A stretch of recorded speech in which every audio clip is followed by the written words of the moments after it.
మత్తయి సువార్త 5వ అధ్యాయము.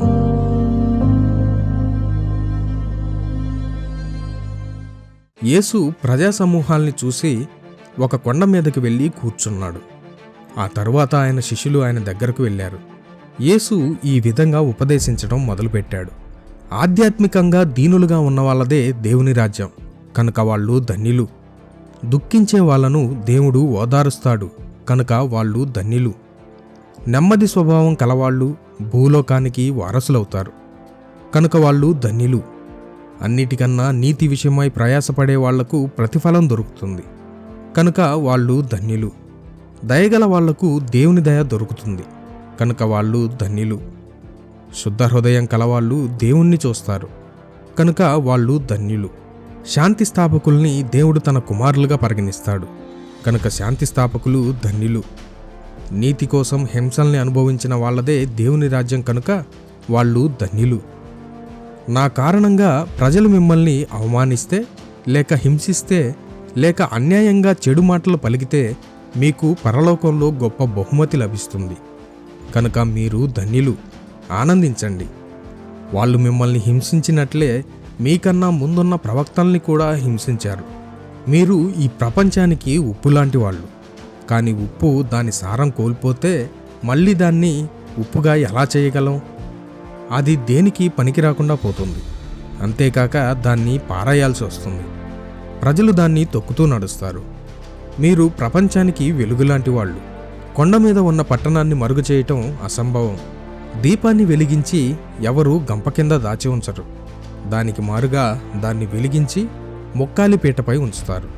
అప్పుడది ఇంట్లోని వాళ్ళందరికీ వెలుగునిస్తుంది. అదేవిధంగా మీ జీవితం వెలుగులా ప్రకాశించాలి.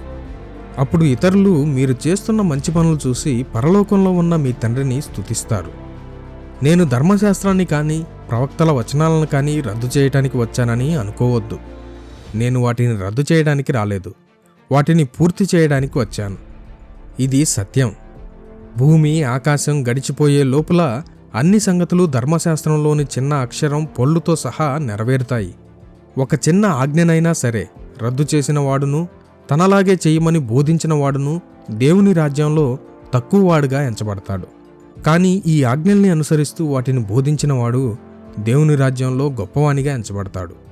ఎందుకంటే మీరు శాస్త్రుల కన్నా పరిసయ్యుల కన్నా గొప్ప నీతిమంతులని గుర్తింపబడకపోతే దేవుని రాజ్యంలోకి ప్రవేశింపలేరని నేను నిశ్చయంగా చెప్తున్నాను.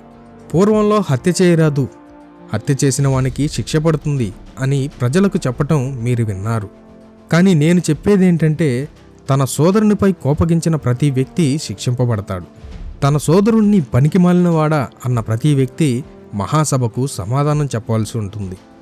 తన సోదరుణ్ణి మూర్ఖుడా అన్న ప్రతి వ్యక్తి నరకంలో అగ్నిపాలు కావాల్సి వస్తుంది. మీరు మీ కానుకలను బలిపీఠం దగ్గర ఉంచడానికి ముందు మీ సోదరునికి మీపై ఏ కారణం చేతనైనా కోపం ఉందని జ్ఞాపకం వస్తే మీ కానుకను అక్కడే వదిలి వెళ్ళండి. వెళ్ళి మీ సోదరునితో ముందు రాజీ పడండి. ఆ తర్వాత వచ్చి మీ కానుకను అర్పించండి. మీరు మీ ప్రతివాదితో దారిలో ఉన్నప్పుడే అతనితో మీకున్న సమస్యల్ని త్వరగా పరిష్కరించుకోండి. అలా చేయకపోతే అతడు మిమ్మల్ని న్యాయాధిపతికి అప్పగించవచ్చు. ఆ న్యాయాధిపతి మిమ్మల్ని భటునికి అప్పగించవచ్చు. ఆ భటుడు మిమ్మల్ని కారాగారంలో పడవేయవచ్చు. ఇది సత్యం. మీరు చెల్లించవలసిన చివరి కాసు చెల్లించే వరకు మీ కారాగారం నుండి బయటపడరు. వ్యభిచారం చెయ్యరాదు అని చెప్పడం మీరు విన్నారు. కానీ నేను చెప్పేదేంటంటే, పరస్త్రీ వైపు కామంతో చూసినవాడు హృదయంలో ఆమెతో వ్యభిచరించిన వానిగా పరిగణించబడతాడు. మీరు పాపం చేయటానికి మీ కుడికన్ను కారణమైతే దాన్ని పీకి పారేయండి.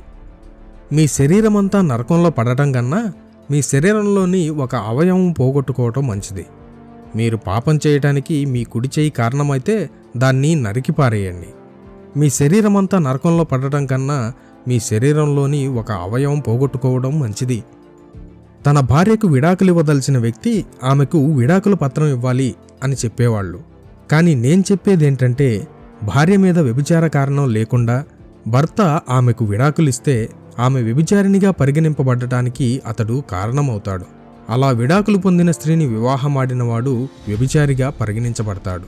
వ్యభిచార కారణాన మాత్రమే తన భార్యకు విడాకులు ఇవ్వాలి కానీ వేరే కారణాన కాదు. అంతేకాక మాట తప్పకండి. ప్రభువుతో చేసిన ప్రమాణాల్ని నిలబెట్టుకోండి అని పూర్వం ప్రజలకు చెప్పటం మీరు విన్నారు.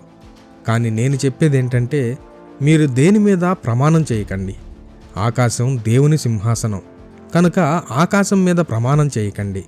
భూమి దేవుని పాదపీఠం కనుక భూమి మీద ప్రమాణం చేయకండి. యెరూషలేము మహారాజు నగరం కనుక దానిపై ప్రమాణం చేయకండి. మీ తలపై ఉన్న ఒక్క వెంట్రుకను కూడా తెలుపుగా గాని నలుపుగా గాని మార్చలేరు కనుక మీ తలపై ప్రమాణం చేయకండి. మీరు అవును అని అనాలనుకుంటే అవును అనండి, కాదు అని అనాలనుకుంటే కాదనండి.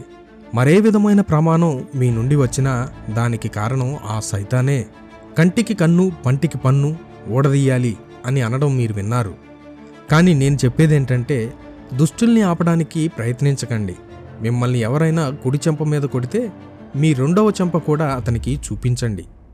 ఎవరైనా మీపై వ్యాజ్యము చేసి మీ చొక్కాను కూడా లాక్కోవాలని చూస్తే మీ కండువా కూడా తీసుకువెళ్ళనివ్వండి.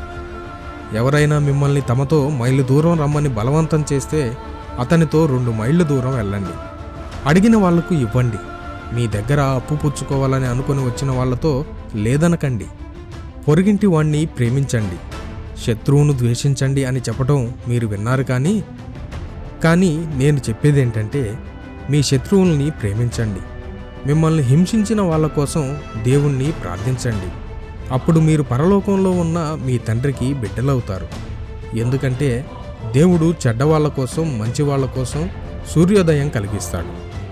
నీతిమంతుల కోసం అనీతిమంతుల కోసం వర్షాలు కురిపిస్తాడు. మిమ్మల్ని ప్రేమించిన వాళ్ళను మీరు ప్రేమిస్తే మీకేం ప్రతిఫలం కలుగుతుంది? పాపులు కూడా అలా చేయడం లేదా? మీ సోదరులకు మాత్రమే మీరు అభివందనాలు చేస్తే ఇతరుల కన్నా మీరు ఏం గొప్ప? యూదులు కాని వాళ్ళు కూడా అలా చేస్తారే. పరలోకంలో ఉన్న మీ తండ్రి పరిపూర్ణుడు, మీరు ఆయనలా ఉండాలి. Jesus coming soon, so be prepared.